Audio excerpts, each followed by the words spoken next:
tengah-tengah hutan belantara California, sebuah grup 5 orang sedang jalan pulang setelah menyaksikan sebuah pertandingan bola basket seru. Di perjalanan yang seharusnya dipenuhi oleh kegembiraan dan tawa, mereka ingin membangkitkan semangat mereka untuk pertandingan mereka sendiri besok harinya. Pertandingan yang sangat penting bagi mereka semua. Mereka telah berlatih dan bersemangat untuk main selama lebih dari sebulan. Namun sayangnya, mereka tidak akan bisa main di pertandingan ini. Dan jangankan itu, dalam perjalanan mereka untuk menonton pertandingan basket itu, tidak satu pun dari mereka akan pulang ke rumah. Entah karena kecelakaan, campur tangan orang, atau sesuatu yang lebih mengerikan, mereka semua telah menghilang. Secepat mungkin, orang tua dari kelima orang tersebut melaporkan kehilangannya mereka, dan langsung sebuah upaya pencarian yang sangat luas diluncurkan. Dan seiring jalannya waktu, mereka mulai menemukan barang dan bukti-bukti mengenai apa yang terjadi pada mereka. Semakin banyak detail yang mereka ungkap, makin banyak pertanyaan yang muncul. Dan dengan ini, lahirlah sebuah kasus misteri mengerikan. Kasus yang membingungkan semua penyelidik dan menghantui semua pikiran orang yang mendengarnya. Hari ini kita akan membicarakan sesuatu yang sangat mengerikan. Tapi sebelum itu, saya ada setup baru buat video saya. Gimana menurut kalian? Lebih bagus kayak gini atau kayak dulu? Kasih tahu pendapat kalian di komentar bawah. Please bilang yang ini lebih bagus, beli lampu mahal. Tapi ya, hari ini kita akan membicarakan sebuah kasus yang sangat menarik. Karena kasus atau tragedi ini bukan hanya merupakan sebuah kasus yang masih berlangsung sampai sekarang, tapi juga berbeda dengan kasus-kasus yang biasanya saya cover di channel ini. Kasus ini melibatkan orang-orang yang masih hidup. Saya jujur senang banget akhirnya bisa membuat video tentang kasus ini. Karena jujur ini salah satu kasus misteri favorit saya. Bukan hanya menurut saya, ini merupakan salah satu kasus misteri yang paling mengerikan. Tapi tergantung dengan konklusi yang kalian ambil di akhir video ini. Kasus ini juga bisa merupakan sebuah kasus tragedi yang sangat menyedihkan.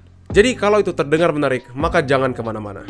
Karena kita akan langsung mendalami sebuah kasus, sebuah tragedi yang membuat orang-orang tercekam ketakutan. Sebuah kasus yang sampai sekarang masih belum terjawab apakah sebuah kecelakaan tragis, campur tangan orang, atau sesuatu yang lebih menyeramkan. Hari ini kita akan mencoba menjawabnya. Seperti biasa, kita akan mulai dengan kejadian kronologis ceritanya, mengumpulkan semua fakta-fakta, informasi, dan detail-detail yang kita ketahui dengan pasti. Sebelum nanti kita melihat pernyataan dari saksi, polisi, dan kita akan mengungkap secara perlahan keseluruhan dari kasus ini. Inilah kasus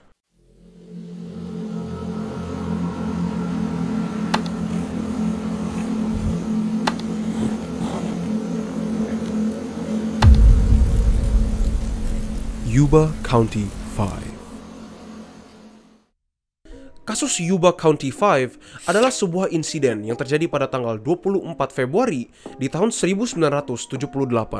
Kasus ini melibatkan sebuah grup 5 pemuda dari kota Yuba County. Grup yang dikenal dengan nama The Boys. Tapi nama The Boys ini bukan berarti mereka anak-anak. Semua anggota grup ini berumur sekitar 24 sampai 32 tahun. Tapi karena semuanya dari mereka masih tinggal bareng orang tua mereka, grupnya masih dipanggil The Boys oleh ortu-ortu mereka. Orang-orang yang merupakan anggota grup ini bernama Jack Madruga, Bill Sterling, Theodore atau Ted Weir, Jackie Hewitt, dan Gary Mathias. Dan untuk memahami kasus ini dengan lebih baik, kita harus mengenal lebih dalam mengenai mereka yang terlibat. Jadi saya akan kasih sebuah perkenalan singkat untuk mereka semua, di mana kita akan membahas detail-detail kecil mengenai mereka. Karena informasi ini akan sangat berguna. Nah, kelima dari mereka merupakan anggota dari sebuah program di kota Yuba County, program yang bernama The Gateway Projects. Program ini adalah sebuah program yang dibuat untuk bantu orang-orang yang punya kekurangan mental, cacat mental, atau penyakit mental. Mereka bertujuan untuk membantu orang-orang ini dapat kerja dan lebih bisa berhubungan di antara satu sama lain. Dan lima-limanya dari grup The Boys ini semuanya punya kekurangan mental atau penyakit mental mereka sendiri. Di antara mereka semua yang paling punya kekurangan mental adalah... Oke, tunggu, sebelum itu saya cuma mau menjelaskan dan menegaskan doang kalau saya nggak berniat menghina siapapun. Saya cuma menyampaikan apa yang saya baca dari artikel-artikel, interview dari orang tua mereka, dan forum serta video-video yang membahas kasus ini. Dan dari informasi yang saya dapat, di antara mereka semua yang paling punya kekurangan mental adalah Jackie Hewitt. Jack merupakan anggota paling muda di grup mereka. Hanya berumur 24 tahun. Dia nggak bisa baca tulis, dan dia bahkan ada kesulitan buat ngomong dengan lancar. Dan ibunya sendiri ngeestimasi IQ anaknya senilai 40. Selain itu, dia juga ada kesulitan untuk mempertahankan pekerjaan apapun. Tapi ini bukan berarti dia nggak bisa kerja. Kerjaan dia sehari-hari adalah ngebantu ayahnya mengurus perkebunan mereka. Dan dia juga punya hobi untuk naikin dirt bike. Jadi ini bukan berarti kalau dia sepenuhnya nggak bisa ngapa-ngapain. Bahkan orang-orang yang kenal dengan Jackie bilang kalau dia sangat baik hati dan mudah bergaul dengan orang lain. Sedangkan Jack Madruga, berbeda dengan Jackie, berumur 30 tahun di waktu dimana mereka semua menghilang. Dan dari yang saya baca dari artikel atau interview-interview, tampaknya dia bukan punya kekurangan mental yang menghambat kepintarannya, tapi dia cuma agak antisosial aja. Dia bahkan bisa mempertahankan pekerjaan yang stabil, sampai dia bisa bantu bayarin biaya sewa ibunya. Dan di antara kelima-limanya dari grup The Boys ini, cuman si Jack Madruga doang yang punya SIM mobil. Kalau kalian ingat di awal video di mana mereka semua lagi naik mobil pulang dari nonton bola basket, mobil itu punya si Jack, sebuah Mercury Montego seri 1969 yang akhirnya jadi mobil grup ini. Jack ini sayang banget ke mobilnya, sangat sayang. Dia sering mencuci, mengurus mobilnya, dan dia bahkan ngelakuin service maintenance ke mobilnya dengan dirinya sendiri tanpa bantuan orang lain. Dan Jack, meskipun suka keluar, dia benci hawa yang dingin. Kalau udara di luar dingin sedikit pun, dia nggak mau keluar. Ingat ini bakal jadi detail yang penting. Sebelum masuk dalam program Gateway Projects ini, Jack sebenarnya merupakan pekerja di pasukan militer. Dan untuk beberapa tahun, dia bekerja untuk mereka sebagai sebuah pengemudi truk. Orang-orang yang kenal dengan Jack Madruga ini bilang kalau dia sama sekali nggak punya kekurangan mental apapun, selain cuman agak malu aja. Memang iya, dia kurang berprestasi ketika dia sekolah, tapi setelah dia lulus, dia cuman kayak orang normal. Cuman orang yang lebih malu dari orang biasa, dan selalu milih untuk menyendiri daripada bergaul dengan orang lain. Kecuali kalau bareng teman-temannya, terutama sahabatnya, Bill Sterling. Bill Sterling setahun lebih muda daripada Jack, umurnya 29 tahun. Dan meskipun hampir semua dari anggota grupnya mulai dekat dan mengenal satu sama lain ketika mereka masuk ke dalam Gateway Projects, Bill Sterling dan Jack Madruga udah saling kenal sejak mereka masih kecil. Dan bertolak belakang dengan Jack Madruga yang sangat antisosial dan pendiam, orang bilang kalau Bill Sterling sangat aktif, penuh energi, dan bawel. Mereka bilang kalau sekali dia ngomong, dia nggak berhenti-berhenti ngomongnya. Dia suka banget bersosialisasi dan seringkali dianggap sebagai social butterfly dari grupnya. Dan berbeda dengan semua orang yang telah kita bahas, Bill Sterling sama sekali nggak punya kekurangan mental apapun. Dia dimasukin ke dalam program Gateway Projects ini bukan karena dia ada kekurangan mental, tapi karena dia sangat malas. Dia nggak ada kekurangan yang menghambat kepintarannya atau yang ngebuat dia malu atau antisosial kayak si Jack Madruga. Bahkan orang tuanya sendiri bilang kalau Bill ini orang yang sangat pintar dan dia bener-bener ada potensi untuk jadi orang sukses jika seandainya dia lebih rajin. Dan selain itu, Bill tampaknya sangat nggak suka dengan pegunungan. Beberapa kali ayahnya Bill ngajak dia mancing di pegunungan, dan setiap kali dia ngajak, Bill langsung pengen pulang. Dan selain diajak sama ayahnya, dia nggak pernah mau mendekati pegunungan sama sekali. Lagi, ini adalah detail yang penting yang saya ingin kalian ingat. Sekarang kita ke Theodore atau Ted Weir. Ted berumur 30 tahun di waktu dimana dia menghilang. Dan sama seperti Jackie Hewitt yang pertama kita bahas, dia juga punya kekurangan mental. Lebih tepatnya, orang-orang bilang kalau Ted nggak punya akal sehat. Contohnya, suatu hari entah kenapa si Ted ini memutuskan untuk ngabisin $100 buat beli pensil. Bukan pensil spesial atau pensil mahal, cuman pensil sekolah banyak banget. Atau satu lagi, Ted kan tinggal bareng orang tuanya. Ada kejadian di rumahnya orang tua Ted, di mana suatu malam rumah mereka kebakaran. Nggak ada banyak detail mengenai kejadian ini. Kita nggak tahu kenapa bisa kebakaran. Kita cuma tahu rumah mereka kebakaran. Di waktu ini si Ted lagi tidur di kamarnya. Jadi ketika rumahnya mulai kebakaran, orang tuanya Ted masuk ke kamarnya dan coba bangunin si Ted. Ted kemudian bangun dari tidurnya, ngeliat-liat kalau sekeliling dia udah kebakaran semua. Terus dia muter balik badannya buat coba tidur lagi. Alasan dia, katanya dia takut kalau dia bangun sekarang, dia bakal terlalu ngantuk buat kerja besok. Dan lagi ini saya menegaskan kalau saya nggak menghina mereka. Ini cuman apa yang ditulis di artikel-artikel dan video-video yang saya baca atau nonton. Dan selain itu, si Ted punya banyak banget hal-hal yang dia sangat takuti. Dia takut sama kegelapan, sama hutan, sama senjata senapan kayak pistol, shotgun, atau apapun. Dan setelah rumahnya kebakaran, dia takut sama api. Tapi meskipun itu, beda dengan Jackie Hewitt, Ted masih bisa mempertahankan pekerjaannya, yaitu sebagai seorang bag boy atau orang yang ngebungkusin belanjaan orang di pasar lokal. Orang-orang yang kenal sama dia, semua bilang kalau Ted ini orang yang sangat baik hati. Dia sayang sama hewan, sangat ramah dan mudah bergaul dengan orang lain. Dan ternyata si Ted ini merupakan sahabatnya dari Jackie Hewitt. Hubungan mereka udah seperti kakak dan adik. Kemanapun Jackie pergi, si Ted selalu ngikutin. Dan kalau ada orang yang ngejelekin atau ngebully si Jackie, dia bakal selalu ngelawan mereka. Dan member terakhir dan terbaru dari grup mereka adalah Gary Mathias. Waktu dia ngilang, Gary cuma berumur 25 tahun. Dan berbeda dengan semua member-member grup lainnya, Gary sama sekali nggak ada masalah antisosial, kemalasan, atau kekurangan mental apapun. Bahkan orang-orang yang kenal dengan grup mereka ini bilang kalau si Gary Mathias itu orang yang paling cerdas di antara mereka. Namun, meskipun Gary nggak ada kekurangan mental, dia punya penyakit mental yang berupa paranoid schizophrenia atau skizofrenia paranoid. Sama seperti Jack Madruga, si Gary pernah bekerja sebagai pasukan militer. Lebih spesifiknya, dia ditempatkan di Jerman. Tapi kalau si Jack Madruga cuma bekerja sebagai sopir truk bagi mereka, Gary Mathias melakukan hal-hal yang lebih buruk. Seperti kekerasan ekstrim, penggunaan alkohol atau narkoba yang berat, dan bahkan setelah dia dikeluarkan dari militer, untuk beberapa tahun ke depannya, dia masih banyak terlibat masalah dengan polisi. Ini semua orang bilang akibat skizofrenianya, karena dia seringkali mengalami episode psikosis, yang ngebuat dia menghalusinasi penglihatan dan pendengaran. Namun orang bilang, setelah dia ikut program Gateway Projects, dan setelah dia mulai meminum obat untuk ngatasin skizofrenianya, perilaku dia langsung bertolak belakang dan berubah. Orang-orang di Gateway Projects bilang kalau dia langsung menjadi penduduk idaman bagi mereka. Sebuah contoh yang patut ditiru oleh semua anggota programnya. Dan sebelum insiden Yuba County 5, setahun sebelumnya, dia bertemu dengan semua anggota-anggota dari The Boys. Dan meskipun dia merupakan anggota terbaru dari mereka, semua orang bilang kalau Gary langsung jadi pemimpin dari grupnya. Dan dia sangat-sangat menyayangi teman-teman barunya ini. Dan grup ini melakukan apapun bersama-sama. Tapi hal yang paling sering mereka lakukan adalah bermain sport. Dan kelimanya dari mereka merupakan anggota dari tim basketnya Gateway Projects yang bernama The Gateway Gators. Dan pada 25 Februari 1978, harusnya mereka semua bertanding di kompetisi turnamen Olimpiade yang di-host oleh Paralympics.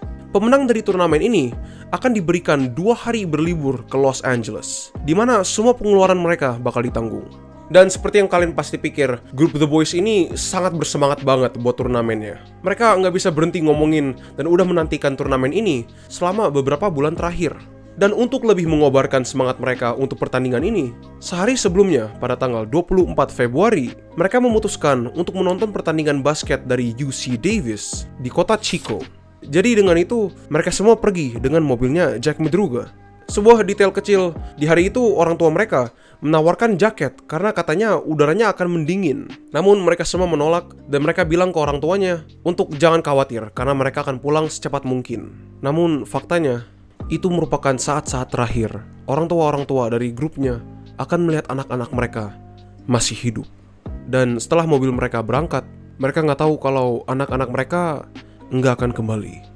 Nah setelah ini kita nggak tahu apa yang terjadi dengan pasti. Tapi ada beberapa laporan saksi mata yang kita akan bahas semuanya nanti. Setelah sudah besok hari dan mereka masih belum pulang, orang tua mereka mulai khawatir karena ini merupakan hari di mana mereka harusnya tanding. Tapi mereka belum panik. Mereka pikir mungkin anak-anaknya cuman lagi nginep ke rumah temennya. Ini aneh karena di malam sebelumnya semua anak-anak dari mereka jembrengin baju basket mereka di atas tempat tidurnya dan ngomong ke orang tuanya untuk jangan beresin. Karena mereka bilang kalau mereka pulang, mereka mau bisa langsung tidur dan bangun-bangun langsung pakai bajunya. Jadi buat apa mereka nginep ke rumah teman kalau baju-bajunya di rumah mereka sendiri? Dan ya faktanya, setelah semua orang tua mereka saling menelepon satu sama lain, mereka mengkonfirmasi kalau anak-anak mereka sama sekali belum ada yang pulang. Dan pada jam 8 pagi di hari itu, ibu dari Jack Madruga langsung menghubungi polisi dan melaporkan kalau anaknya bersama dengan teman-temannya telah menghilang. Enggak lama setelah ini, polisi mengeluarkan sebuah pengumuman publik untuk mobil Mercury Montego-nya si Jack Madruga. Tapi bahkan setelah ini, mereka enggak menemukan apapun. Dan orang tua mereka semakin panik karena kini mereka udah kelewatan pertandingannya. Pertandingan yang udah mereka nanti selama berbulan-bulan sebelumnya. Dan masih belum ada pertanda atau bahkan petunjuk apapun mengenai di mana mereka berada. hingga pada tanggal 28 Februari, di mana seorang patroli di Hutan Nasional Plumas, PLUMAS, bukan Pelumas, menemukan mobil Mercury Montego-nya Jack di Jalan Orville, Quincy. Dan di hari itu juga, polisi langsung datang ke lokasi itu untuk menginvestigasi mobilnya. Dan kata si patroli hutan ini, dia sebenarnya udah ngeliat mobil ini parkir di situ sejak tanggal 24, di hari yang sama di mana mereka berangkat bersama dengan sebuah mobil Beetle nggak jauh dari mobilnya. Ingat mobil Beetle ini akan sangat penting buat nanti. Tapi dia pikir itu cuma mobil pengunjung yang parkir di situ karena mereka mau pergi camping atau ice skating atau entahlah. Hanya setelah dia melihat kalau polisi sedang mencari mobilnya itu, baru dia melaporkan mobilnya ke polisi. Mereka menemukan mobil grupnya dengan kondisi pintunya kebuka semua dan isinya berantakan. Ada cemilan-cemilan seperti ciki dan bungkusan coklat dan permen. Mereka juga lihat kalau di belakang ban mobilnya ada jejak ban yang mengimplikasikan kalau bannya seakan-akan sempat nyangkut ke dalam salju. Dan mereka ada coba ngegas mobilnya untuk mencoba ngebuat bannya muter dan keluar dari saljunya. Tapi bannya enggak ngangkut dalam-dalam amat. Polisi bilang ban belakangnya cuma sedikit keangkat dari saljunya. Mereka bilang kalau seandainya grupnya keluar dan ngedorong mobilnya dari belakang, atau seandainya mereka semua nyender ke belakang mobilnya, bannya bakal jalan lagi. Ingat kalau pemilik mobil ini, si Jack Madruga, sayang banget ke mobilnya. Orang tuanya bilang kalau dia selalu ngecuci mobilnya sendiri, servis dan bersihin luar dan dalam untuk memastikan kalau mobilnya selalu dalam kondisi bagus dan bersih. Namun mobilnya ditemukan dengan pintunya kebuka semua, jendela sopirnya kebuka, dan isinya berantakan semua. Mengenal Jack, dia nggak mungkin ninggalin mobilnya kayak gini. Itu belum semua. Apa yang lebih aneh daripada kondisi di mana mereka menemukan mobilnya adalah di mana mereka menemukan mobilnya. Kalau kita ngeliat peta ini rumah mereka. Ini pertandingan UC Davis-nya, dan jalan Orville Quincy itu di sini. Lebih dari 100 km di jalan yang salah dari jalan pulang mereka. Di mana mobilnya ditemukan diparkir di sini, di tengah-tengah hutan. Dan beberapa orang ngeliat gambar seperti ini dan langsung pikir kalau, wah, ini pasti mereka ada muter ke jalan yang salah. Tapi jalanan ini pergi menuju ke kota yang berbeda, melalui jalanan yang enggak beraspal, yang enggak mungkin bisa disamakan untuk jalan mereka pulang. Dan kalau seandainya mereka memang salah belok, kenapa mereka nggak muter balik? Mereka ada banyak sekali kesempatan buat putar balik ketika mereka ngelihat kalau mereka mengarah ke hutan. Tapi enggak, mereka memutuskan untuk terus maju ngelewatin hutannya, di mana mobilnya ditemukan di lokasi 4.400 kaki atau lebih dari 1.300 meter di atas garis salju gunungnya. Gak mungkin mereka dengan gak sengaja melewati garis salju gunungnya dan terus berjalan selama 1.300 meter. Ini cuma bisa terjadi karena entah kenapa mereka sendiri memutuskan untuk jalan ke arah yang salah, terus melewati jalan yang gak beraspal, dan mereka maksain mobilnya untuk jalan terus ke atas garis salju permanennya sebelum mereka memutuskan untuk keluar dari mobilnya di tempat yang sedingin dan terisolasi itu, meskipun mobilnya masih punya bensin dan mereka bisa turun kapan aja. Nah, pertanyaan yang jelas sekarang, kenapa? Kalau kalian ingat, orang tua mereka menawarkan mereka untuk memakai jaket di malam itu, bilang kalau hawa di luar akan dingin, tapi mereka semua menolak. Dan kalau kalian ingat, Ted, Bill Sterling, dan Jack Madruga masing-masing punya kebencian atau ketakutan kepada hutan atau cuaca dingin. Jadi mengetahui itu, kenapa mereka pergi sejauh ini? Polisi pikir mungkin mereka awalnya salah jalan, tapi ketika mereka nyangkut, mungkin mobilnya kehabisan bensin, atau mungkin mesinnya rusak. Tapi ketika polisi nyalain mobilnya menyala dengan normal. Dan bukan hanya itu, bensinnya masih banyak. Gak mungkin mereka bener-bener cuma salah jalan doang, dan sampai mobilnya nyangkut dikit, mereka langsung keluar dan jalan entah kemana. Gak mungkin. Dan kenapa saya bener-bener menekankan ini? Karena penjelasan yang sering sekali diberikan orang-orang atau polisi adalah karena mereka semua merupakan anggota dari Gateway Projects. Mereka mungkin aja terlalu bodoh untuk menyadari kalau mereka nyasar. Kenapa mereka jalan 100 km ke arah yang salah? Karena mereka bodoh. Kenapa mereka jalan terus melalui jalan itu, menerobos hutan dan ke atas garis salju? Karena mereka semua kekurangan mental dan mereka semua bodoh. Kenapa mereka semua keluar dari mobil dan pergi jalan entah kemana, meskipun mobil mereka masih punya bensin dan masih bisa jalan? Ya, saya yakin kalian sekarang udah paham. Dan saya sendiri nggak setuju sama sekali dengan semua pernyataan ini. Memang iya, mereka semua merupakan anggota dari program Gateway Projects. Tapi di antara mereka semua, kalau kalian ingat, hanya 2 di antara mereka didiagnosis dengan kekurangan mental yang nge-efek kecerdasan mereka, yaitu si Jackie Hewitt dan si Ted Weir. Sedangkan Jack Madruga, Bill Sterling, dan Gary Mathias semuanya punya kecerdasan normal. Mungkin ada antisosial atau kemalasan, tapi semuanya, apalagi Gary Mathias yang dibilang paling pintar, punya kecerdasan seperti orang normal. Bener-bener cuman kayak orang biasa aja. Dan bahkan yang dianggap paling bodoh di antara mereka, si Jackie Hewitt, masih bisa ngebantu ngurus kebun ayahnya dan naik motor dirt bike sebagai hobi. Orang-orang seperti Gary Mathias dipanggil sebagai contoh emas bagi mereka semua di dalam programnya. Dan orang-orang seperti Jack Madruga sangat berpengetahuan mengenai mobilnya. Saya benar-benar mau menekankan ini, karena di waktu itu, cuman karena orang-orang ini termasuk dari bagian program Gateway Projects, semua interview, laporan-laporan, berita dan pernyataan yang diberikan pada publik adalah karena kelima orang ini merupakan anggota dari Gateway Projects. Itu berarti mereka semua berpenyakit dan cacat mental. Dan karena itu mereka semua bisa nyasar dan ngelakuin apapun yang mereka lakuin di hari itu. Meskipun faktanya mereka semua bisa berfungsi sebagai orang normal. Beberapa dari orang-orang ini bahkan bisa kerja dengan stabil. Mereka bukan orang penyakit mental yang gila dan gak bisa apapun. Mereka orang-orang dewasa yang bisa bekerja, punya SIM, dan punya hobi-hobi dan aktivitas-aktivitas mereka sendiri. Contohnya si Bill Sterling. Dia orang yang sangat religius. Dan seringkali di akhir minggu, dia bakal ke rumah sakit dan bacain Alkitabnya ke orang-orang yang lagi sakit. Dan faktanya kalau si Jack Madruga, seperti yang saya udah bilang berkali-kali, bisa nge-servis mobilnya sendiri. Jadi dia harusnya tahu kalau seandainya roda mobilnya nyangkut dikit, mereka tinggal keluar dan ngedorong mobilnya. Mereka berjalan 100 km ke arah yang salah, ke dalam hutan hingga 1000 meter di atas garis salju permanennya dengan sengaja. Atau kemungkinan lainnya, dan yang lebih saya percaya adalah sesuatu atau seseorang membuat mereka semua enggak bisa putar balik. Tapi kita akan membahas itu semua nanti. Polisi dari kota Yuba dan kota Butte segera meluncurkan operasi pencarian yang sangat besar di lokasi sekitar di mana mobilnya ditemukan. Tapi sayangnya, baru hari pertama selama pencarian berlangsung, sebuah badai salju yang sangat besar melanda wilayah itu. Saking besarnya, orang-orang yang dari tim pencariannya sendiri hampir tersesat. Dan 2 orang nyaris kehilangan nyawa mereka. Satu dari hipotermia dan satu lagi dari serangan jantung yang disebabkan karena cuaca ekstrim. Akhirnya demi keselamatan tim pencarinya, upaya pencarian berlanjut ditunda sementara hingga badai saljunya berakhir. Tapi masalahnya, badai ini berlangsung selama 3 hari berturut-turut.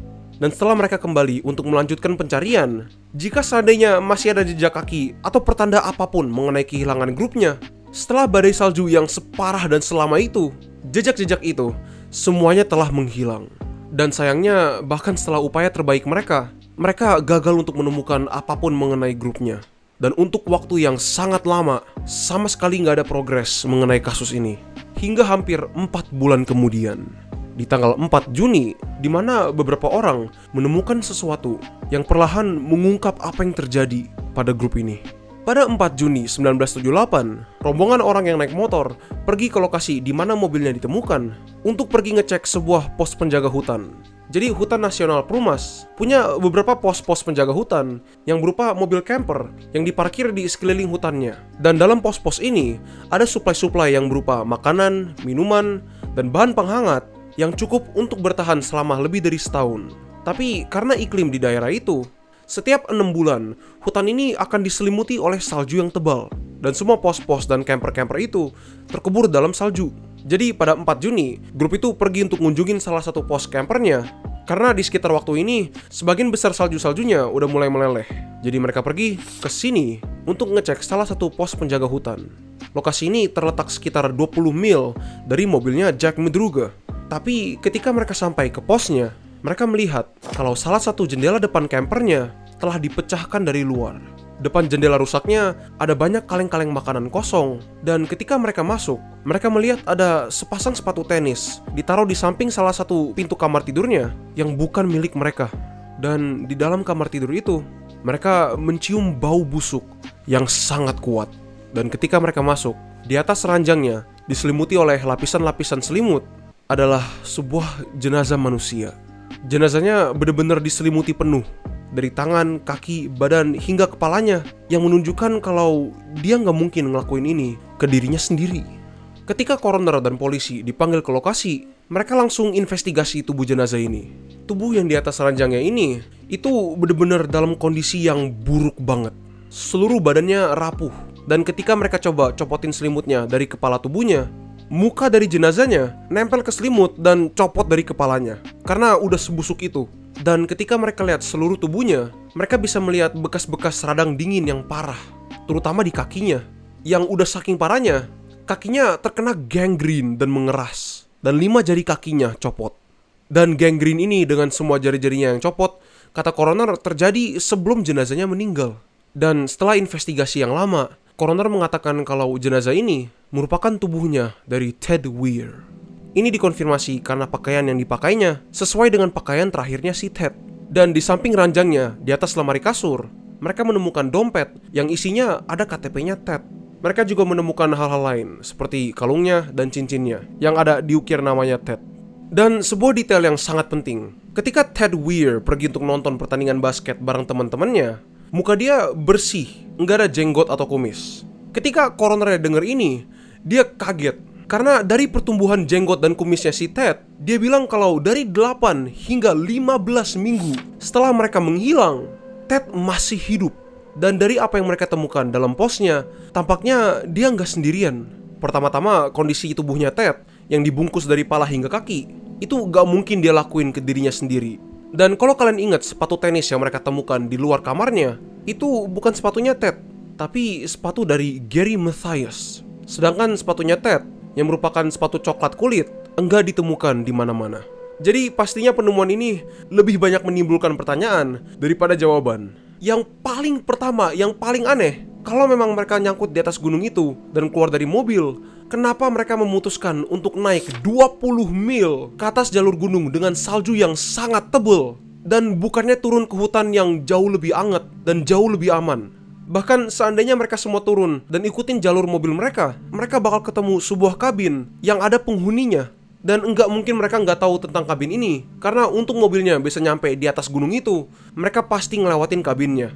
Tapi pertanyaan berbeda yang sering didebatkan orang-orang pada waktu ini adalah gimana caranya mereka bisa nyampe ke kabin. Dan apa mereka semua sampai atau cuman si Gary sama Ted doang? Karena kalau kalian pikir mendaki gunung cuman pakai kaos tipis dan celana jeans, itu hampir mustahil tanpa peralatan apapun, apalagi selama 20 mil. Tapi pada akhirnya, polisi membuat laporan dan menyatakan kalau 2 orang yang mereka tahu ada di kabinnya hanya si Ted dan si Gary. Tapi kenapa mereka pikir kayak gini? Nah, di depan pos penjaga hutan itu ada 2 gudang kecil yang isinya suplai makanan dan penghangat. Satu gudangnya penuh dengan makanan kaleng yang bisa bertahan lebih dari setahun, dan gudang yang satunya lagi itu penuh dengan suplai-suplai untuk memberi kehangatan seperti obor, minyak, tangki gas, dan korek api. Dan seperti yang saya bilang, depan jendela campernya yang dipecahin dari luar, ada beberapa kaleng-kaleng makanan yang kosong. Tapi setelah mereka mencari di seluruh dan di sekitar pos penjaganya, jumlah kaleng kosong yang mereka temuin itu sangat dikit. Ada laporan yang bilang kalau mereka menemukan 36, dan laporan-laporan lain bilang mereka menemukan 72. Tapi bahkan kalau kita anggap mereka ketemu 100 kaleng, itu jumlah yang sangat dikit kalau kita anggap kelimanya dari mereka sampai ke pos penjaganya semua. Kalau kalian pikir seandainya mereka makan sehari sekali aja, 100 kaleng cuma bisa membuat 5 orang bertahan 20 hari. Dan jangan lupa kalau si Ted Weir masih hidup 8-15 minggu, yaitu jumlah waktu yang jauh lebih panjang daripada 20 hari. Dan kalau kalian pikir ya mungkin mereka ngirit-ngirit makannya, itu juga gak mungkin, karena mereka sama sekali gak kekurangan. Dalam gudang itu masih banyak banget kalengan makanan yang sama sekali gak disentuh. Dan selama beberapa hari setelah mereka menemukan jenazahnya Ted, mereka meluncurkan upaya pencarian yang merombak seluruh camper itu dan mencari ke seluruh wilayah di sekitar pos penjaga itu. Mereka ngikutin rute yang ada di antara mobilnya Mercury Montego-nya si Jack Madruga ke pos penjaga itu. Rute yang sebelumnya di upaya pencarian pertama ditutupin salju. Dan sekitar 11,5 mil dari mobilnya, polisi menemukan jenazah dari Jack Madruga bersama dengan sahabatnya Bill Sterling terlentang di sebelah satu sama lain. Mereka berdua tampaknya meninggal di waktu yang sama. Sebagian besar tubuhnya udah terurai alam. Dan faktanya kalau mereka berdua ditemuin bersampingan menunjukkan 2 kemungkinan. Kemungkinan pertama adalah sekitar 11,5 mil setelah mereka jalan dari mobil mereka, sebelum mereka mencapai kabinnya, mereka berdua secara bersamaan terkena hipotermia dan meninggal barengan berdua. Atau kemungkinan kedua yang lebih tinggi kemungkinannya dan jauh lebih tragis adalah salah satu di antara mereka kena dampaknya duluan Dan yang satunya lagi ngelihat sahabat masa kecilnya meninggal perlahan-lahan, nggak mau ninggalin dia sendirian. Dan di situ, di tengah-tengah hutan bersalju, kedua sahabat ini meninggal bersama.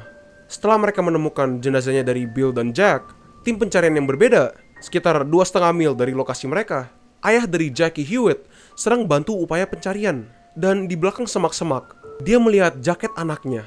Dia pergi untuk ngambil jaketnya, dan ketika dia angkat, tulang belakangnya Jackie turun dari jaketnya.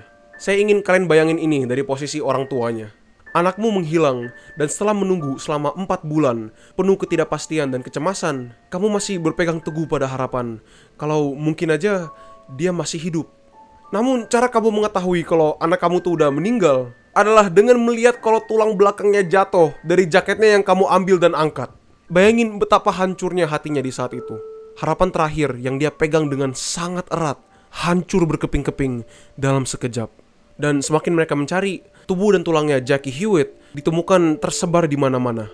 Dan coroner akhirnya bilang kalau alasan Jackie meninggal itu sama seperti yang lain, yaitu kedinginan.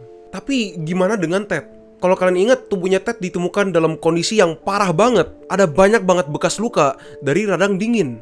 Tapi bukannya di depan pos penjaga hutan di mana Ted ditemukan, ada gudang yang penuh dengan alat-alat penghangat. Selain obor, minyak, tabung gas, dan korek api, dalam gudang itu ada banyak majalah dan buku-buku bekas. Barang-barang yang bisa digunakan sebagai bahan bakar buat api. Bahkan dalam gudang itu ada sebuah tabung gas yang kalau tabungnya diputar katupnya, bakal menghangatkan seluruh gudang itu. Tapi sesuatu yang sangat nggak masuk akal. Meskipun gemboknya telah dipaksa buka dari luar dan pintunya didobrak, sama seperti gudang yang penuh dengan suplai makanan, sama sekali nggak ada alat penghangat dari gudang itu yang digunakan atau bahkan disentuh sekalipun. Apalagi faktanya kalau kemungkinan besar yang ngemaksa buka dan ngedobrak pintunya itu si Gary Mathias yang sepatunya ditemukan dalam pos penjaganya. Gary sebagai orang yang paling pintar di antara mereka dan punya pengalaman sebagai prajurit militer, pasti tahu gimana cara make alat-alat ini. Jadi kenapa dia bahkan nggak menyentuh satupun alat penghangatnya yang kemungkinan besar bisa menyelamatkan nyawanya Ted. Dari grup 5 orang tersebut, mereka telah menemukan jenazah dari Ted, Jack dan Bill Sterling, dan Jackie Hewitt. Tapi bahkan sampai sekarang, 40 tahun setelah kasus ini terjadi, jenazah dari Gary Mathias masih belum ditemukan. Dan itu merupakan semua fakta-fakta yang kita tahu dengan pasti mengenai kasus ini. Grupnya pada tanggal 24 Februari pergi untuk nonton pertandingan bola basket. Tapi entah kenapa, mobilnya ditemukan 70 mil atau lebih dari 100 km di rute yang salah. Diparkirkan di tengah-tengah gunung bersalju. Dan tampaknya mereka semua mengikuti rute yang menghubungkan mobil mereka dengan pos penjaga hutan. Rute yang sepanjang 20 mil, di mana 3 dari mereka meninggal bahkan sebelum mencapai posnya. Sedangkan yang terakhir, si Ted Weir, ditemukan dalam posnya meninggal akibat kedinginan. Meskipun di luar posnya ada banyak banget alat penghangat dalam gudang yang mereka sama sekali nggak sentuh. Dan anggota terakhir, Gary Mathias, kita tahu dengan pasti mencapai posnya. Tapi bahkan setelah mereka merombak abis daerah itu, selama 40 tahun, jenazahnya masih nggak ditemukan. Kalau kita lihat dari segi itu aja, akan hampir mustahil untuk mengetahui apa yang terjadi sebenarnya. Tapi seperti yang saya bilang, ada banyak laporan dari saksi-saksi mata yang bisa memberikan kita sedikit informasi mengenai apa yang sebenarnya terjadi di malam 24 Februari. Dan kita akan bicarain itu sekarang. Dari laporan saksi-saksi mata dari pertandingan basketnya UC Davis, mereka semua bilang kalau mereka ngelihat rombongan The Boys ini di pertandingan bola basketnya. Dan abis pertandingannya kelar, yaitu sekitar jam 10 malam, mereka semua langsung pergi pulang. Ini menunjukkan kalau mereka setidaknya sampai ke lokasinya. Dan apapun hal buruk yang terjadi pada mereka, terjadi di perjalanan pulang. Enggak lama setelah ini, mereka mengunjungi sebuah supermarket lokal yang bernama Bears Market, BEHR. Di mana seorang saksi yang bernama Mary Davis, seorang penjaga di market tersebut, ngeliat grup mereka masuk pas sebelum tokonya tutup untuk beli barang-barang seperti soda, susu, dan permen. Si Mary ini bilang kalau mereka tampaknya sangat senang dan gembira, tanpa khawatir dan bersemangat. Ini masuk akal karena mereka baru aja nonton pertandingan bola basket. Tapi ini berarti kalau apapun yang terjadi pada mereka, terjadi setelah saat ini. Dan laporan-laporan ini memang udah dikonfirmasi sama polisi sebagai fakta. Ini memang apa yang terjadi, laporannya benar. Laporan pertama yang akan kita lihat adalah laporan dari seorang pekerja penjaga toko dalam sebuah rest area yang bernama Mary's Country Store. Rest area ini terletak di kota Brownsville yang terletak di sini. Lumayan jauh dari jalan Orville Quincy di mana mobilnya ditemukan. Pekerja ini melaporkan kalau pada tanggal 25 Februari, ketika dia sampai ke Mary's Country Store buat mulai shiftnya, di samping mobilnya yang dia parkir, dia ngelihat dua orang berdiri depan kendaraan yang katanya tersenyum dengan lebar. Mereka berdiri di sebelah mobil yang bukan mobil grupnya. Belakang mereka ada dua orang lagi yang berbeda yang lagi pakai telepon umum rest areanya. Habis ini dua orang yang pakai telepon tadi masuk ke dalam tokonya untuk beli barang-barang seperti susu coklat dan cemilan-cemilan kecil. Sebelum mereka berdua keluar dan pergi ke dua orang yang lagi nunggu depan mobil itu, terus mereka semua masuk ke dalam mobilnya dan pergi. Pemilik dari Mary's Country Store, jadi orang berbeda, bahkan mengatakan kalau rombongan ini datang keesokan harinya lagi pada tanggal 26. Ingat kalau mobil grupnya terlihat diparkir di atas gunung itu pada tanggal 24. Jadi mungkin dari awal kalian pikir laporan ini jelas-jelas bohong. Kenapa mereka semua, lebih tepatnya Jack Madruga, tega ninggalin mobilnya yang sangat dia sayang itu, yang selalu dicuci dan urus agar selalu dalam kondisi terbaik, di atas gunung dengan pintunya kebuka semua dan jendelanya turun. Dan buat apa? Cuman buat turun naik mobil yang berbeda dan beli barang-barang kayak susu coklat dan cemilan-cemilan. Kemudian mereka pergi entah kemana dan balik lagi keesokan harinya. Dan faktanya kalau mereka ditemukan meninggal di jejak di atas gunungnya, berarti setelah mereka kembali dari hari yang kedua, mereka kembali naik ke atas gunung dan jalan entah kenapa sampai mereka semua meninggal. Dan kalau kalian perhatiin laporannya, dia cuma bilang kalau dia melihat 4 orang. 2 orang samping mobil dan 2 orang lagi pakai telepon umum dan yang masuk ke dalam tokonya. Dan ketika polisi pergi buat nunjukin foto-foto grupnya, pemilik tokonya bilang kalau dia melihat semuanya kecuali Gary. Ini aneh banget karena kalau kalian ingat, Gary seringkali dianggap sebagai pemimpin dari grupnya. Jadi jujur, saya sama sekali nggak percaya sama laporan ini. Dan bahkan kita nggak bakal ngebahas laporannya jika bukan karena satu detail yang ada di laporan ini yang bakal kita bahas nantinya. Sebuah laporan dari saksi yang berbeda mengatakan kalau 1 tahun sebelum grupnya menghilang, ketika dia lagi nginap di kabin yang dia punya yang terletak di dalam hutan pelumas, dia ngeliat 3 orang yang jalan-jalan sekitar propertinya.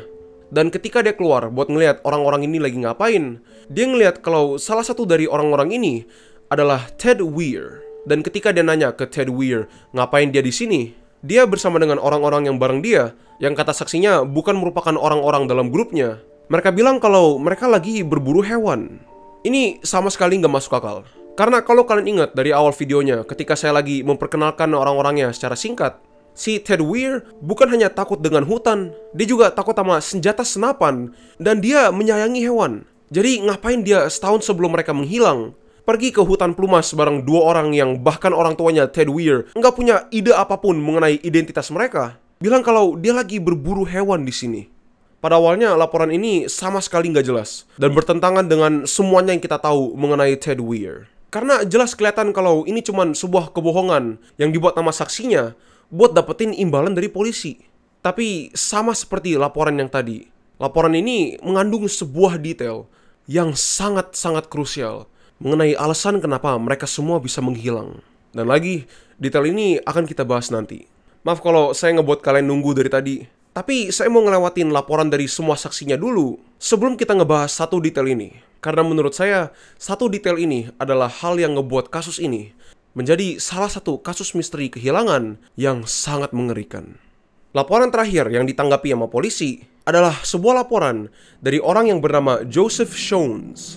Yang kalau kalian ingat di bagian awal video ini, ketika seorang patroli hutan menemukan mobil grupnya diparkir di atas garis salju permanennya gunung itu, di sekitar daerah mobilnya adalah sebuah mobil Beetle. Dan Joseph Shones adalah pemilik dari mobil Beetle ini.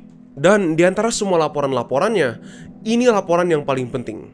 Karena menurut testimoninya Joseph, dia bukan hanya ada di lokasi di sekitar di mana grupnya menghilang, tapi dia di situ dan melihat secara langsung momen-momen terakhir grupnya sebelum mereka semua pergi ke hutan dan meninggal. Joseph bilang kalau di hari itu dia lagi pergi ke atas gunungnya untuk ngecek sebuah kabin punya dia karena dia bareng keluarganya mau nginep di kabin itu dari tanggal 25 sampai 26. Jadi di hari sebelumnya Joseph pergi ke atas buat ngeliat kondisi salju sekitar kabinnya. Jadi sehari sebelumnya Joseph naik ke atas gunung itu untuk ngecek ketebalan salju di sekitar areanya sebelum liburannya besok. Tapi waktu dia lagi naik ke atas gunungnya, sama seperti mobil grupnya, mobil dia sempat kepleset salju dan nyangkut. Jadi Joseph keluar dari mobilnya buat ngedorong agar nggak nyangkut lagi. Tapi waktu dia lagi ngedorong, dia terkena serangan jantung. Dan dia bilang kalau sakitnya saking parahnya, dia sampai muntah dan buang air besar di samping mobilnya di atas salju. Sesuatu yang dikonfirmasi sama patroli hutan yang melihat mobilnya. Jadi dia pikir daripada dia maksain buat ngedorong mobilnya dan mungkin bisa mati, dia masuk ke dalam mobilnya dan tidur sampai sakitnya mereda dikit. Dan beberapa jam setelah dia bangun tidur, sekitar jam setengah 12 malam, dia kebangun sama suara siulan. Dan ketika dia ngelihat dari kaca spion mobilnya, dia bilang kalau dia melihat sebuah Mercury Montego yang nyangkut di atas salju.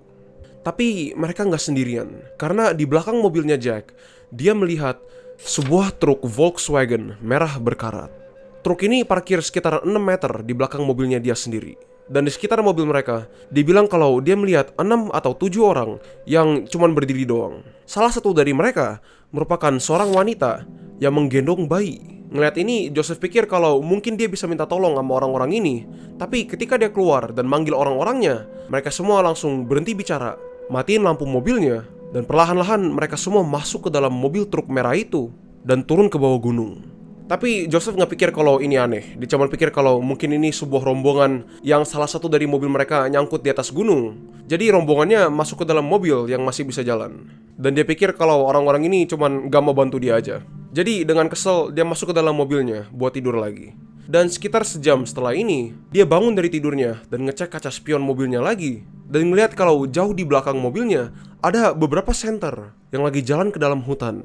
Tapi sama seperti tadi, waktu dia keluar untuk minta tolong sama mereka semua langsung berhenti berjalan, matiin senternya, dan nggak ngebales dia. Joseph yang sekarang udah kesel banget, pikir kalau orang-orang brengsek ini nggak pengen nolong dia, masuk ke dalam mobilnya dan nunggu sampai jam 4 pagi, dimana mobil dia kehabisan bensin. Dan dia pikir daripada dia mati kedinginan di atas gunung ini, dia mending turun. Dan dia terus berjalan sampai dia menuju kabin yang ada di bawah rute itu, dimana dia bertemu orang-orang yang ngantar dia pulang. Tapi sesuatu yang sangat penting adalah faktanya kalau hampir semua detail dari laporannya Joseph Shones kemungkinan besar itu bohong semua.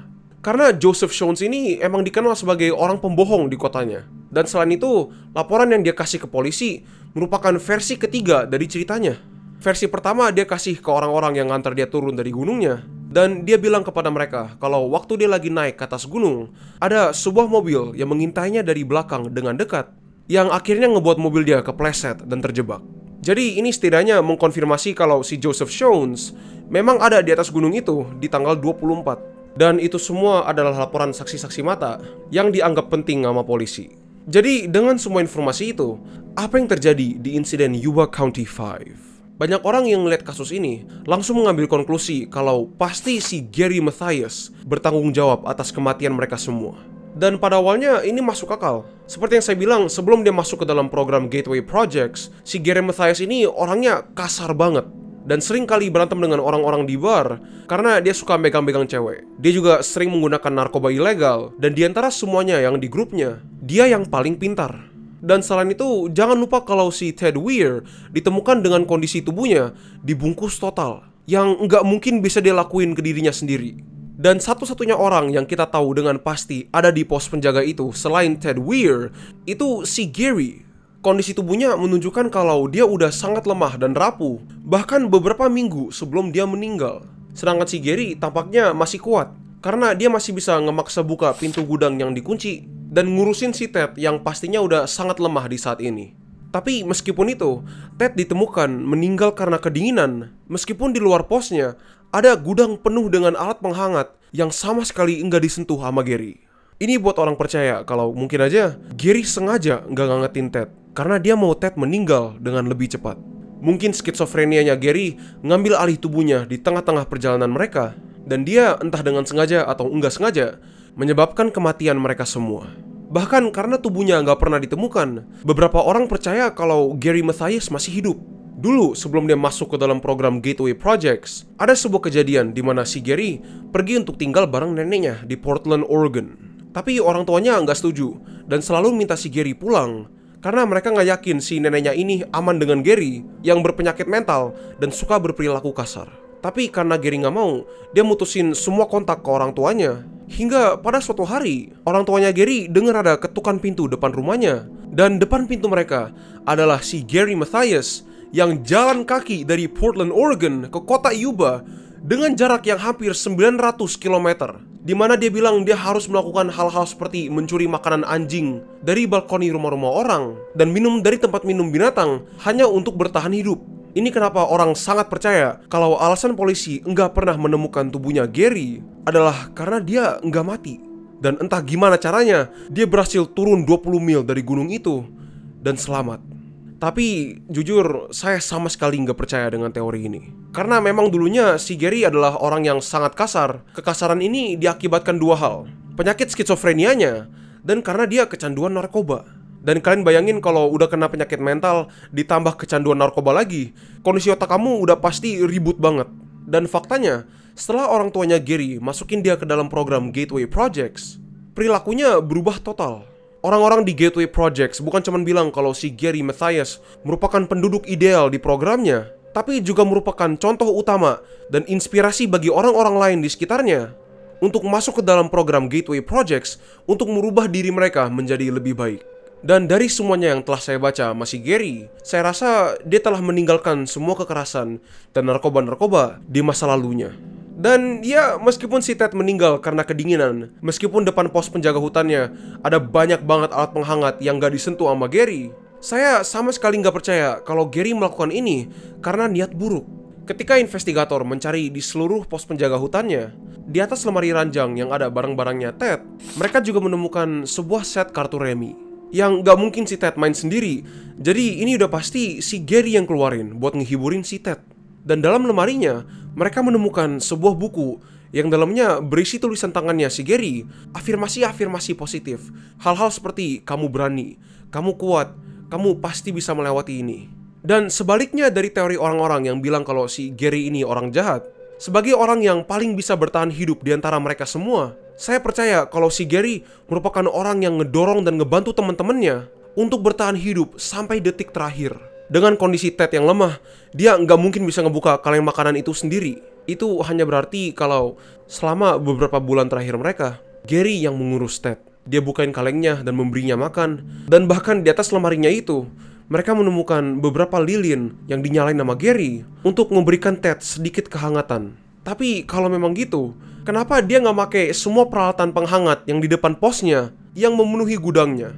Ada banyak peralatan seperti korek api, minyak, obor, dan seperti yang saya bilang majalah, serta buku-buku bekas yang bisa Gary pakai untuk ngebuat api yang gede. Jadi kenapa dia nggak pakai itu dan malahan pakai sebuah lilin kecil? Nah, ini mungkin merupakan detail yang paling aneh mengenai kasusnya. Dan untuk menjawabnya, kita harus ngelihat semua detail-detail kasus ini secara bersamaan. Karena di sini semua detail-detailnya mulai nyambung. Kalau kalian ingat, si patroli penjaga hutan menemukan mobilnya dengan jejak ban di belakang rodanya yang menunjukkan kalau mereka sempat nyangkut untuk sementara dan mereka coba gerakin rodanya dikit agar jalan. Namun mobil mereka nggak terjebak dalam dan seandainya mereka keluar untuk ngedorong mobilnya, rodanya bakal putar dan mobilnya bakal jalan lagi. Meskipun mobilnya masih punya banyak bensin, mereka semua memutuskan untuk keluar tanpa menutup pintu, lalu pergi jalan dan menghilang ke hutan. Dari detail-detail itu, tampaknya sangat jelas kalau mereka semua lagi terburu-buru. Hampir seakan-akan mereka lagi kabur dari sesuatu. Roda mobilnya nyangkut dan mereka coba gerakin dikit, tapi karena mereka lagi dikejar, mereka langsung keluar tanpa menutup pintu dan pergi kabur ke dalam hutan. Nah, melihat dengan konteks ini, ada kemungkinan kalau alasan kenapa Gary enggak pernah menyalakan api adalah karena dia nggak mau apapun yang sedang mengejar mereka untuk ngelihat asapnya. Mereka sedang bersembunyi dari sesuatu. Dan makanya daripada api bakar yang bakal ngebuat banyak asap, Gary menggunakan lilin yang lebih kecil karena lilin nggak ngebuat banyak asap. Tapi apa buktinya? Memang ada laporan dari Joseph Shones yang bilang kalau di belakang mobil grupnya dia ngelihat sebuah truk merah berkarat. Tapi seperti yang saya bilang, Joseph orang yang sering berbohong. Jadi kenapa kita harus percaya dengan laporannya? Dan alasan kenapa saya dan polisi percaya dengan laporannya Joseph Shones, atau setidaknya detail ini pada laporannya, karena laporannya mengatakan ada sesuatu mengenai truk merah berkarat. Bukan dia doang. Ingat laporan dari Brownsville di rest area Mary's Country Store, di mana pemilik tokonya bilang kalau dia ngeliat grupnya turun ke bawah gunung di tanggal 25 dan 26? Saya bilang mereka berangkat dan pergi, bukan pakai mobilnya Jack Madruga. Dan nyatanya, pemilik Mary's Country Store bilang kalau mereka datang dan pergi menggunakan sebuah truk merah berkarat. Dan laporan dari orang yang punya kabin di tengah-tengah hutan pelumas yang bilang kalau setahun sebelum grupnya menghilang, dia ngeliat Ted dan 2 orang berbeda sedang berburu di hutannya. Dibilang kalau di belakang mereka semua adalah sebuah truk Volkswagen merah berkarat. Sedangkan si Joseph Shones yang pada awalnya bilang ke polisi kalau dia ngeliat truk merah berkarat, ketika polisi nanyain dia lagi, dia bilang ke polisi kalau truk merahnya cuma halusinasi doang. Dan dia beritahu polisi untuk jangan khawatir. Dan ketika polisi makin nekenin dia nyender ke belakang kursinya dan bilang ke polisi, "Kalian pikir saya tahu lebih banyak ya?" Dan pastinya kalau kalian polisi, kalian ngedenger ini, kalian kayak... Jadi polisi makin ngenekan dia, dan pada akhirnya dia ngaku kalau dia memang ngelihat sebuah truk di malam itu. Dan pertanyaan paling besar itu, kenapa? Ngapain ada truk di belakang mobil mereka? Kenapa si Joseph Shones bohong, kemudian jujur, terus bohong lagi? Polisi coba nyari dan interogasi semua orang yang punya truk merah berkarat, tapi sampai sekarang, lebih dari 40 tahun sejak kasusnya, mereka masih nggak menemukan apapun. Dan yang lebih ngeselin lagi, polisi tampaknya nggak terlalu berusaha untuk menemukannya. Karena seperti yang saya bilang, di waktu ini, orang-orang cuma percaya 2 hal doang. Yang pertama, teori kalau mereka semua tuh terlalu bodoh dan cacat mental, sehingga mereka semua tersesat dan meninggal semua. Atau teori kalau si Gary Mathias yang ngebunuh mereka. Dan kebanyakan dari mereka cuma bilang kalau truk merah berkarat ini itu cuma sebuah kebohongan yang dibuat oleh Joseph Shones untuk membuat kasusnya lebih menarik. Dan ini benar-benar ngebuat saya frustasi. Enggak, ini sama sekali nggak masuk akal. Truk itu memang ada, dan saya yakin 100% kalau grup mereka nggak sendirian di gunungnya di malam itu. Gimana caranya 3 orang yang sama sekali nggak tahu tentang testimoni-testimoni yang lain memberikan deskripsi yang sama persis, yang spesifik banget? Saya percaya kalau siapapun yang di dalam truk merah itu merupakan orang yang bertanggung jawab atas kehilangan dan kematian kelima orang tersebut. Dan faktanya kalau selama kasus ini masih relevan dan masih berlangsung, sama sekali nggak ada orang yang peduli dengan truk merah itu sayang banget menurut saya. Karena mungkin karena itu, kita nggak bisa tahu dengan pasti apa yang terjadi pada mereka semua. Tapi dari saya sendiri, ini apa yang menurut saya terjadi pada mereka. Kita nggak tahu dari mana truk ini mulai mengintai mereka. Mungkin truknya mengintai mereka sejak permainan bola basketnya. Dan setelah mereka keluar dari Bears Market, mereka bertemu dan berinteraksi dengan orang-orang dalam truk ini yang mungkin ngejelekin atau ngebully salah satu dari mereka karena mereka ada kekurangan mental dan mereka berantem. Tapi di akhir pertikaian ini, orang-orang dalam truk ini mengancam atau melakukan sesuatu pada mereka. Sesuatu yang ngebuat mereka saking takutnya, mereka kabur lebih dari 100 meter ke arah jalan yang salah, melewati jalan-jalan yang enggak beraspal, jauh ke atas gunung, lebih dari 1000 meter di atas garis salju permanennya, di mana mobil mereka nyangkut, dan mereka coba gerakin rodanya agar mobilnya enggak nyangkut. Tapi karena mereka sedang terburu-buru banget, mereka semua keluar dari mobilnya dan lari sejauh mungkin ke dalam hutan. Terus-menerus sampai mereka ketemu jalur yang mengarah ke dalam pos penjaga, di mana di antara Bill Sterling dan Jack Madruga mulai terkena hipotermia. Dan sahabatnya yang gak mau ninggalin temannya meninggal perlahan, temenin sahabatnya sampai ke detik terakhir hingga mereka berdua meninggal. Dan yang akhirnya yang berhasil sampai ke posnya, Jackie, Ted, dan Gary lanjut pergi ke pos penjaganya. Sebelum si Jackie Hewitt akhirnya meninggal juga 2,5 mil dari lokasinya si Bill Sterling dan Jack Madruga. Dan yang berhasil sampai ke pos penjaganya hanya si Gary dan sebuah Ted yang sangat lemah. Untuk berbulan-bulan ke depannya, si Gary mengurus Ted dengan baik, bukain kaleng makanan untuk dia, main game untuk menghiburnya, dan bahkan dia nyalain lilin agar si Ted nggak terlalu kedinginan. Tapi dia terlalu takut sama apapun yang mengejar mereka ke atas gunung ini, sampai dia nggak berani untuk menyentuh satupun alat penghangat dalam gudang-gudang di depan posnya, karena dia saking takutnya untuk ditemukan. Keputusan ini mungkin karena skizofrenianya yang makin parah, akibat berminggu-minggu dia nggak minum obat sama sekali. Dan akhirnya setelah teman terakhirnya meninggal, Gary membalut tubuhnya dan jalan tanpa berhenti sampai dia meninggal. Dan ini kenapa menurut saya ini merupakan salah satu kasus misteri kehilangan yang paling mengerikan. Ada beberapa orang yang ngaku mereka tahu apa yang terjadi pada orang-orang ini. Ada teori-teori seperti mungkin mereka bertemu dengan teman-teman Gary dulu ketika si Gary sering menggunakan narkoba. Dan meskipun si Gary sekarang udah bukan orang kasar lagi, mungkin teman-temannya yang dulu masih belum berubah. dan makanya mereka berantem dan mengancam mereka sampai mereka lari ke atas gunung. Ada sebuah rumor kalau tampaknya orang-orang lokal di daerah itu bilang kalau mereka semua tahu apa yang terjadi sebenarnya. Tapi mereka nggak mau ngomong mengenai apapun yang terjadi karena mengangkut nama orang-orang yang masih hidup. Jadi kemungkinan meskipun sangat kecil, di masa depan, kisah aslinya mengenai Yuba County 5 akan terjawab secara sepenuhnya. Tapi mau teori apapun yang kalian percaya, sesuatu yang saya tahu dengan pasti adalah grup itu bukan jalan 70 mil ke arah yang salah dengan tidak sengaja, tapi karena mereka dikejar. Dan mereka kabur dengan saking takutnya, sampai mereka lebih pilih untuk keluar dari mobil dan jalan ke dalam hutan yang gelap dan dingin, meskipun mereka semua benci dengan hutan dan kedinginan, daripada ditangkap sama sesuatu ini. Dan dengan itu, saya ingin berterima kasih pada kalian semua yang telah menonton sampai sini. Mungkin menurut kalian kasus ini enggak terlalu mengerikan. Menurut saya sendiri, kasus ini sangat mengerikan bukan karena detail-detailnya, tapi karena apa yang kita nggak tahu mengenai detail-detailnya. Bahkan dengan teori saya mengenai apa yang terjadi, itu nggak bisa menjelaskan kenapa penjaga dari Mary's Country Store melihat grupnya turun di tanggal 25 dan 26. Dan kenapa yang turun cuma 4 orang doang selain Gary? Satu-satunya orang yang sampai sekarang jenazahnya masih belum ditemukan. Dan saya sangat kasihan kepada Gary karena orang-orang langsung tunjuk tangan ke dia semua. Dan saya hanya ingin kalian bayangin ini semua dari perspektifnya si Gary. Seiring waktu berjalan selama berhari-hari dan bahkan berbulan-bulan, skizofrenianya pasti makin parah banget.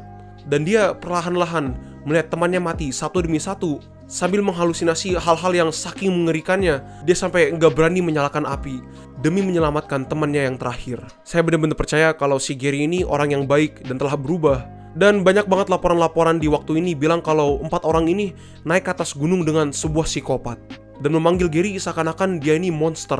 Dan iya, memang Gary yang dulu itu melakukan hal-hal yang sangat buruk. Seperti contohnya, dia pernah masuk ke dalam rumah orang cuman buat ngeliatin orang itu tidur. Dan ketika orangnya bangun dan nanya Gary ngapain dia di sini, Gary cuman bilang kalau mereka mencuri sebuah cincin dari setan dan mereka dalam rumah dia dan berutang uang kepadanya. Ya, Gary dulu orang yang sangat kasar. Saya nggak mau menutupin itu sama sekali. Tapi dari apa yang saya baca, setelah dia ikut program Gateway Projects, itu semua udah ditinggalin sama dia. Dan faktanya kalau kita ngeliat lilin, kartu remi, dan tulisan tangan Gary seperti "kamu kuat, kamu bisa melewati ini" dalam sebuah buku, menurut saya menunjukkan kalau sampai detik terakhir, Gary terus berusaha dan berjuang demi teman-temannya. Dan saya cuma mau ngomong kalau apapun yang kalian percaya, karena nggak ada teori yang 100% cocok dengan semua detail-detail yang saya ngomongin. Seperti faktanya kalau mereka mengunjungi Mary's Country Store di tanggal 25 dan 26, atau setahun sebelumnya Ted pergi untuk memburu hewan. Apapun teori yang kalian percaya, selama itu masuk akal untuk kalian, adalah teori yang valid. Kecuali kalau teori kalian berhubungan dengan Gary ngebunuh mereka atau ngejahatin mereka. Enggak, itu sama sekali nggak masuk akal menurut saya. Tapi ya, sekali lagi saya ingin berterima kasih pada kalian yang telah menonton sampai sini. Saya sadar kalau video ini itu jauh lebih panjang daripada kasus lain yang sering saya bahas. Dan saya minta maaf, pada awalnya saya cuma mencari tahu detail-detail mengenai kasus ini dari hal-hal seperti laporan dan artikel dan Wikipedia. Tapi setelah saya menemukan video yang sangat bagus mengenai video ini, yang bakal saya taruh dalam deskripsi videonya, ada jauh lebih banyak informasi-informasi yang sebelumnya saya sama sekali nggak tahu. Tapi ya, saya ingin berterima kasih pada kalian semua yang telah menonton sampai sini. Kalau kalian ingin support konten saya, kalian bisa klik like, komen, atau bahkan subscribe. Saya akan sangat-sangat mengapresiasinya. Kasih tahu saya juga gimana kalian pikir setup baru saya. Mudah-mudahan kalian menyukainya. Tapi untuk sekarang, itu aja dulu dari saya. Sampai jumpa di video selanjutnya. Bye-bye.